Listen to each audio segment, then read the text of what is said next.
Un peu de Chine, beaucoup d'Europe et des États-Unis avec notre invité Alain Villemeur.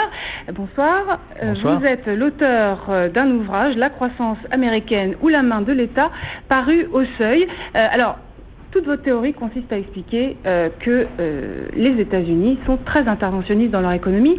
Avant de parler de cela, simplement, comment on explique le laxisme plus ou moins avéré des États-Unis, ce qu'on vient de voir avec la Chine sur sa monnaie?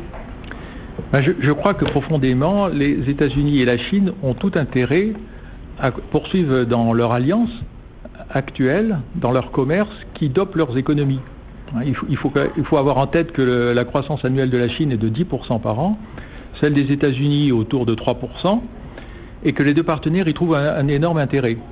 Un exemple, c'est par exemple l'iPod qui a été conçu aux États-Unis, assemblé en Chine et qui est diffusé dans le monde entier. On voit bien que là, les deux partenaires y trouvent effectivement beaucoup d'intérêt. Et que donc, cette alliance, à mon avis, va bien sûr durer. Alors, je le disais dans votre ouvrage, vous vous employez à démontrer que les États-Unis, qu'on considère comme le modèle de l'économie libérale, ont en fait la main lourde pour intervenir dans leur économie et que, eh bien, c'est à Bruxelles, finalement, qu'on trouve les tenants d'un libéralisme acharné. Expliquez-nous. Tout à fait. Je crois que effectivement le libéralisme américain, qui serait un libéralisme absolument exemplaire, ce libéralisme où l'État n'interviendrait pas, ce libéralisme qui irait vers l'État minimal, d'après les économistes néolibéraux, ce libéralisme en fait est un véritable mythe. Dans mon livre, je fais un voyage au cœur de l'économie américaine pour essayer de voir quels sont les véritables ressorts, les véritables politiques menées aux États-Unis. Voilà, et là on voit subventions assez lourdes pour divers secteurs de l'économie, Small Business Act, qui vise à promouvoir les PME pour qu'elles aient davantage de marchés publics, etc. Donc un interventionnisme marqué. Alors c'est tout à fait frappant, par exemple, dans le domaine de la concurrence, celui que vous citez. Les États-Unis seraient le pays de la concurrence la plus vive. Or, la loi de 1982 a créé une administration de la petite entreprise, et il y a une véritable discrimination positive envers les PME. On l'a entendu en France, cet argumentaire qu'il fallait faire pareil. On l'a entendu et c'est un excellent argumentaire. Il faut savoir que des quotas sont organisés.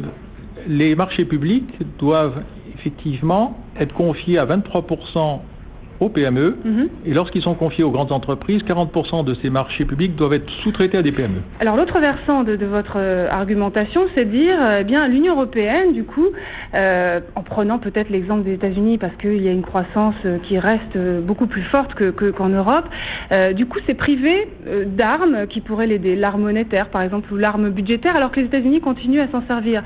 Donc ça veut dire une faiblesse structurelle de l'Europe face à l'Amérique ? Bien sûr, parce que effectivement, il faut bien voir que la croissance européenne est une croissance faible. Les 5 dernières années, croissance 2 fois plus faible qu'aux États-Unis. La croissance des 5 dernières années est la plus faible depuis la dernière guerre. Cela dit, les courbes ont tendance à se rapprocher. Là, on l'a vu avec de nombreux économistes. Effectivement, en 2007, les courbes devraient se rapprocher. Mais il faut savoir que ça n'est intervenu qu'une fois tous les 10 ou 20 ans. Donc l'Europe se prive d'armes qu'elle pourrait Alors utiliser. l'Europe, effectivement, je crois qu'elle se prive d'armes dans le domaine du soutien des PME. Il faut quand même avoir en tête que l'Europe a accepté que les États-Unis soutiennent leurs PME et refuse à ce que la France le fasse. Ce qui est une incohérence, à mes yeux, complète. Elle se prive aussi... Et puis il y a déficit budgétaire. Le déficit budgétaire... aux États-Unis, et alors en Europe, on a le pacte de stabilité, évidemment, qui interdit de s'en servir. Il est bien connu que le pacte de stabilité limite à 3% les déficits. Aux États-Unis, on n'a pas hésité à relancer la croissance, il y a 3 ans, avec 5% de déficit.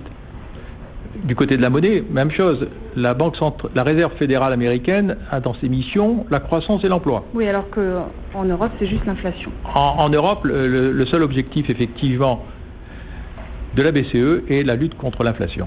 Eh bien, Alain Villemeur, ça fait partie donc des arguments que vous développez dans ce livre fort intéressant, La croissance américaine ou la main de l'État, paru au